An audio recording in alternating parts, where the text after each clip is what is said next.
This is Carter TV Media with another exclusive interview. Today we sit down with Tracy Carter, singer, songwriter, musician, and so much more. And we also get to speak about the new single, You Were Never Made for Me. Stay tuned, hear what he has to say. We have the singer, songwriter, music producer, all the things, mixing engineer, you name it, Mr. Tracy Carter in the building. Hi, Tracy. Hey. Tracy. So listen, we're so excited about this interview. We know you don't go do lots of interviews with lots of people, but you've traveled around the world. You've played with some of the great artists. Some people didn't even know that you were this singer. They're like, where did that come from? Because they know you as a producer in the jazz world and the gospel world. But here you are now, the singer, the artist. Tell me about that. Why don't you think people know about you as Tracy Carter, the singer, as much? I played the background for like years. In church, I would sing maybe a couple of songs, but I wouldn't do a lot. But I've always played the background, always maybe doing vocals on the background or just playing keys. But I would maybe sing a demo, or maybe just to put the ideas down and then pass it along. But I've had done projects for myself, but I never released them. Right. I have a project called Struggle. I did out and I took it out, so I never got it for it to be the way I wanted it. Right. But I've always put myself, it was always serving. I guess my whole point was I was always putting everybody else ahead of me. But when it came to playing, because I felt there was more work behind the scenes than there was up front. Right. I mean, you have done some projects though with your vocals, your first album,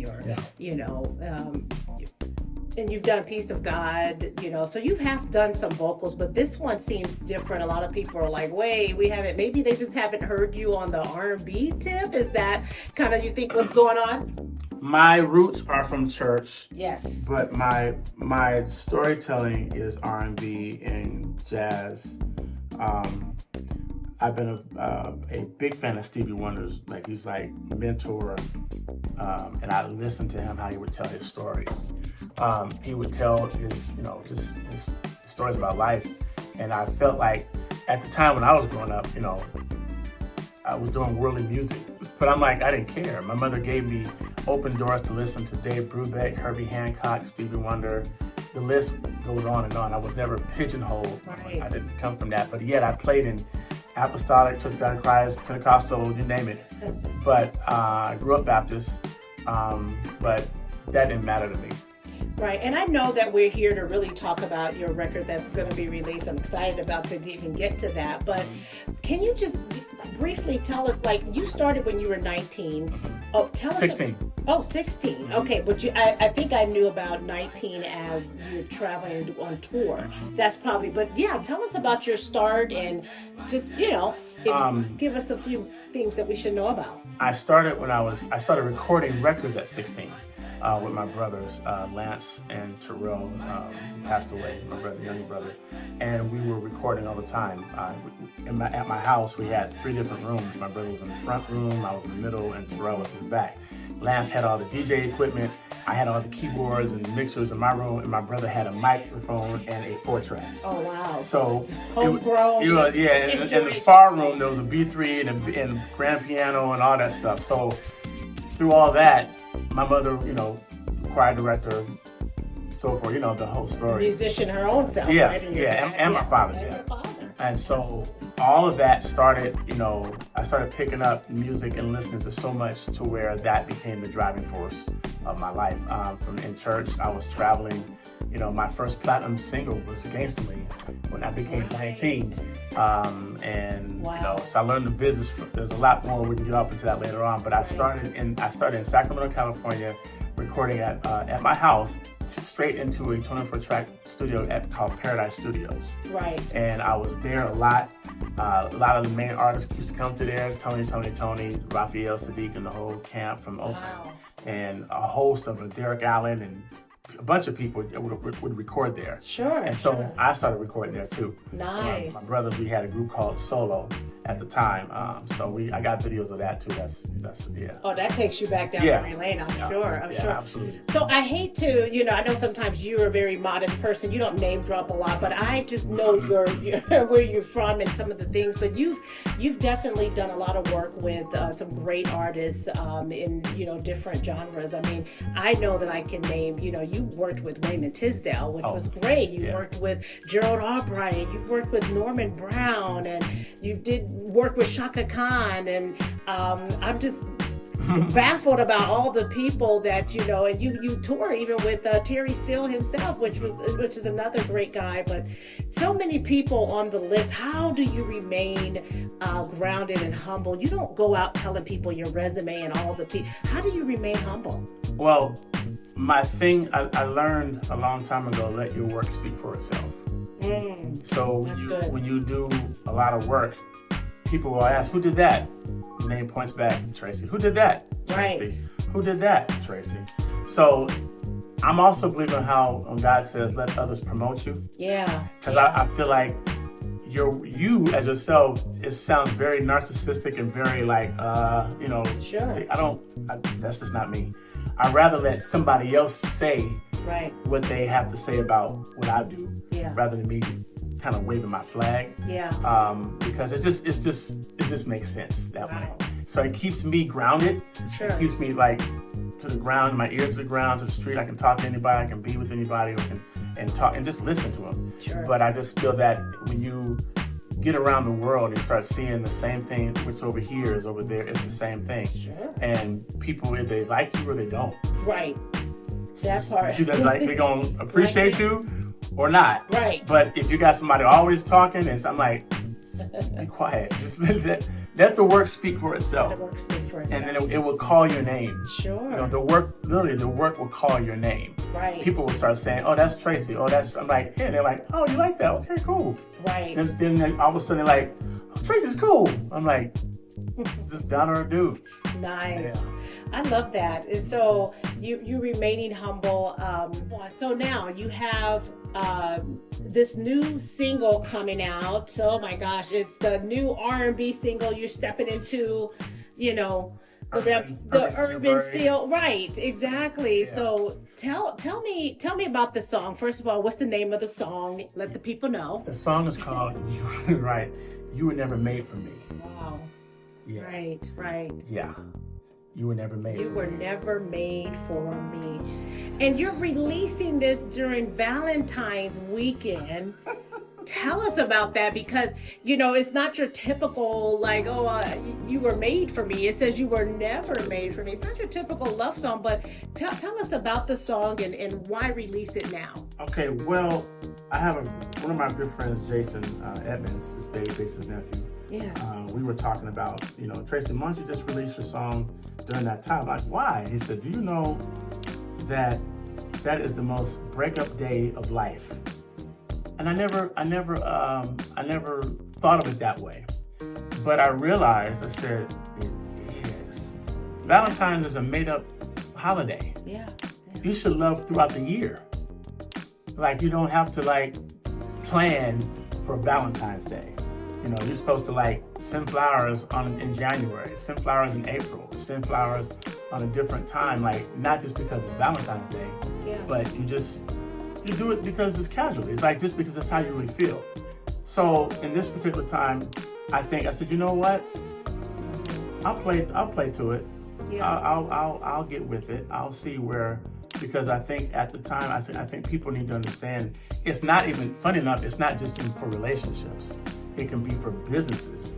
It can be for friendships. It can be for stuff that's just, it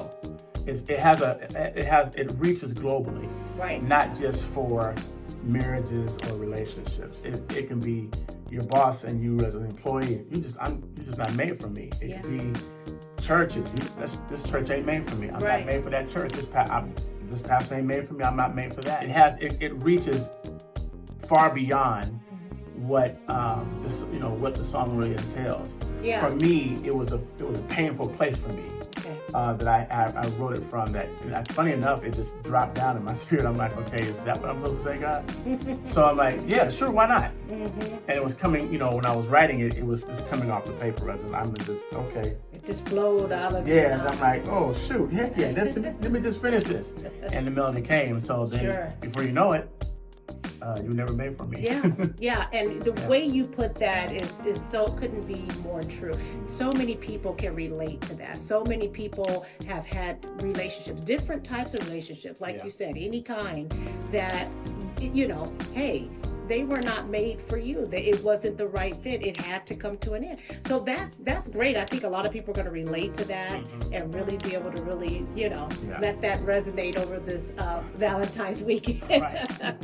Right. So I have to ask you, how long has this song been brewing, or did you write this eons ago? Tell us about that. No, I think the track I just did it. I wrote it about a year and a half ago. I just was doing tracks and putting stuff together, and as I was putting things together, I said, shoot, this is gonna be nice. Let me just figure this out. So I just started putting things together. Okay. And before you know it, there's so much more gonna come out. Yeah. Absolutely. So tell me about the song specifically, production, musicians, features. Tell us about that. Well, all the music was played by me.